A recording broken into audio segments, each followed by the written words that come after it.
The First Battle of Gaza was fought on 26 March 1917 during the first attempt by the Egyptian Expeditionary Force to invade the south of Palestine, in the Ottoman Empire during the Sinai and Palestine campaign of the First World War. Fighting took place in and around the town of Gaza on the Mediterranean coast when infantry and mounted infantry from the Desert Column, a component of the Eastern Force, attacked the town. Late in the afternoon, on the verge of capturing Gaza, the Desert Column was withdrawn due to concerns about the approaching darkness and large Ottoman reinforcements. This British defeat was followed a few weeks later by the even more emphatic defeat of the Eastern Force at the Second Battle of Gaza in April 1917. In August 1916, the EEF victory at Romani ended the possibility of land-based attacks on the Suez Canal, first threatened in February 1915 by the Ottoman raid on the Suez Canal. In December 1916, the newly created Desert Column's victory at the Battle of Magdaba secured the Mediterranean port of El Arish and the supply route, water pipeline, and railway stretching eastwards across the Sinai Peninsula. In January 1917, the victory of the Desert Column at the Battle of Rafah completed the capture of the Sinai Peninsula and brought the EEF within striking distance of Gaza. In March, 2 months later, Gaza was attacked by Eastern Force infantry from the 52nd Division reinforced by an infantry brigade.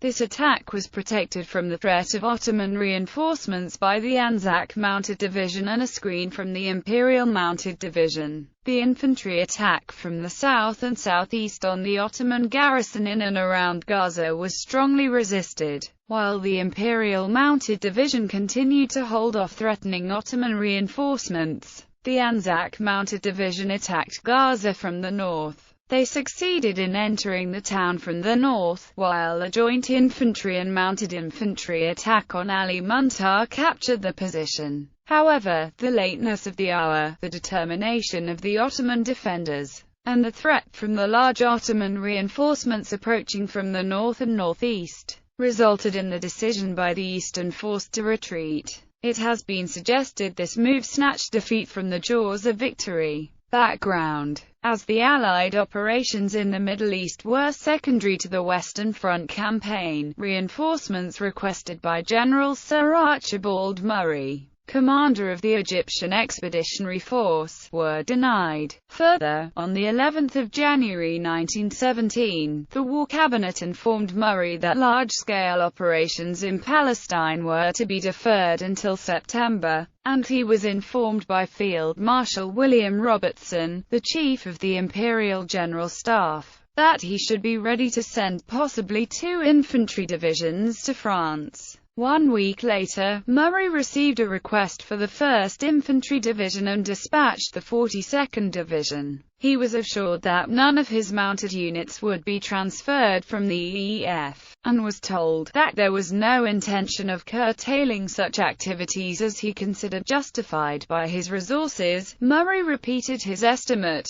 that 5 infantry divisions, in addition to the mounted units, were needed for offensive operations. After the 26th of February, when an Anglo-French Congress at Calais decided on a spring offensive, Murray received strong encouragement. The decision by the Supreme War Council was given increased impetus for Allied activity on the 8th of March when the Russian Revolution began. By the 11th of March, Baghdad in Mesopotamia had been occupied by British Empire forces, and an offensive in Macedonia had been launched. In April, the Battle of Arras was launched by the British, and the French launched the Nivelle Offensive. Britain's 3 major war objectives now were to maintain maritime supremacy in the Mediterranean Sea, while preserving the balance of power in Europe and the security of Egypt, India, and the Persian Gulf. The latter could be secured by an advance into Palestine and the capture of Jerusalem. A further advance would ultimately cut off the Ottoman forces in Mesopotamia from those on the Arabian Peninsula and secure the region. By the 5th of February, the water pipeline from the Egyptian Sweetwater Canal, which carried water from the Nile, had reached El Arish, while the railway line was being laid well to the east of that place.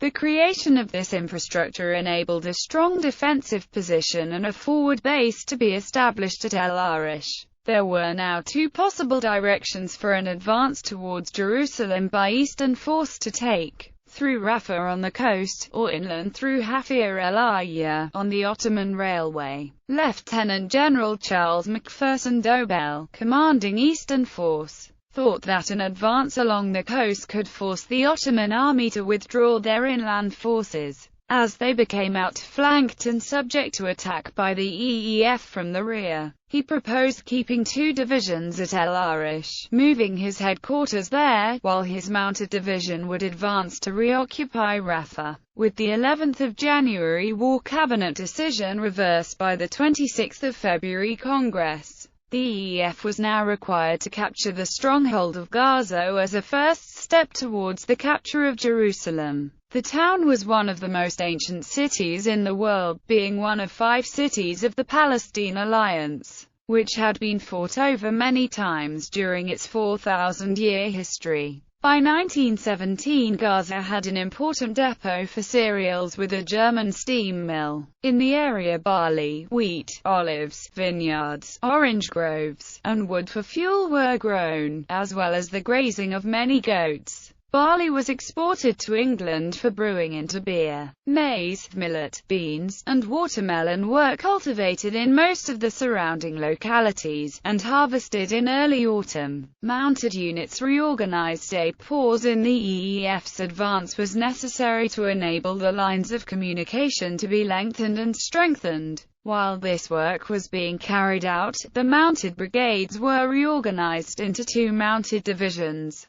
This was prompted by the arrival of the 6th Mounted Brigade and 22nd Mounted Brigade from the Salonika campaign. Instead of grouping the 2 new mounted brigades with the 5th Mounted Brigade to form a new Imperial Mounted Division, the 3rd Light Horse Brigade was transferred from the Anzac Mounted Division to the new division, and replaced by the 22nd Mounted Brigade. The Imperial Mounted Division, established the 12th of February 1917 at Ferry Post on the Suez Canal under the command of Major General Henry West Hodgson, was established with the 3rd Light Horse Brigade and 4th Light Horse Brigade along with the 5th and 6th Mounted Brigades. Within Dobell's Eastern Force, General Philip Chetwood commanded the Desert Column, which included the Anzac Mounted Division, the partly formed Imperial Mounted Division, and the 53rd Division of Infantry. After the 42nd Division left for the Western Front, Dobell's Eastern Force consisted of 4 infantry divisions: the 52nd Division, the 53rd Division, the 54th Division and the 74th Division, which had recently been formed by converting yeomanry regiments into infantry battalions. EEF raid on Khan Yunis. Dobell thought the victory at Rafah should be quickly exploited by attacking Gaza. An early surprise attack was essential, otherwise it was widely believed the enemy would withdraw without a fight. He ordered Rafah to be occupied by mounted troops while 2 infantry divisions of Eastern Force remained at El Arish to defend his headquarters.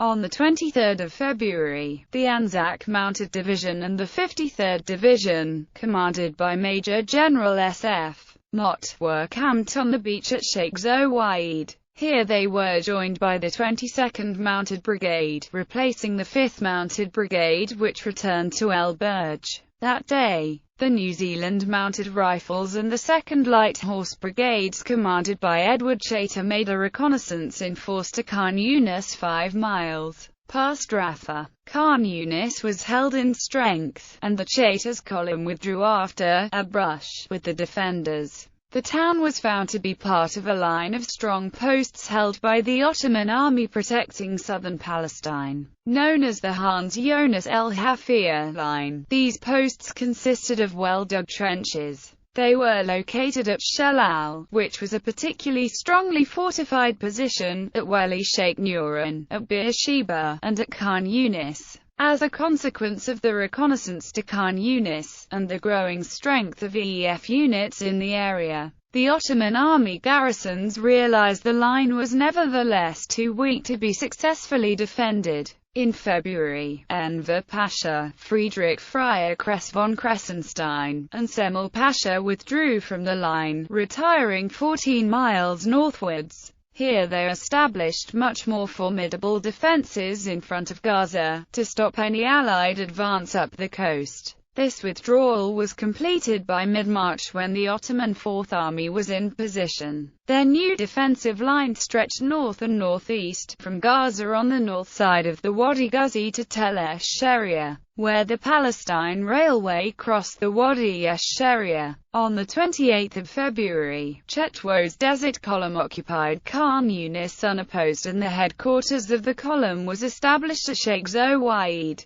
while Eastern Force headquarters remained at El Arish. The ancient town of Khan Yunis on the main road to Gaza was said to be the birthplace of Delilah. With bazaars, narrow streets and a castle, it was one of several villages in this fertile area of southern Palestine, 6 miles north of Rafah and the Egyptian-Ottoman frontier. Here was found the largest and deepest well in the area, and after engineers had installed a pumping machine, it gave an unlimited supply of water for both men and horses. The village quickly became an important forward site for supply depots and bivouacs. Around Khan Yunis, gardens, orange orchards, fig plantations and grazing were carried on by the local population, while in the Rafah and Sheikh Zowayed areas barley and wheat were grown. The area across the border was delightful country, cultivated to perfection, and the crops look quite good if not better than most English farms, chiefly barley and wheat.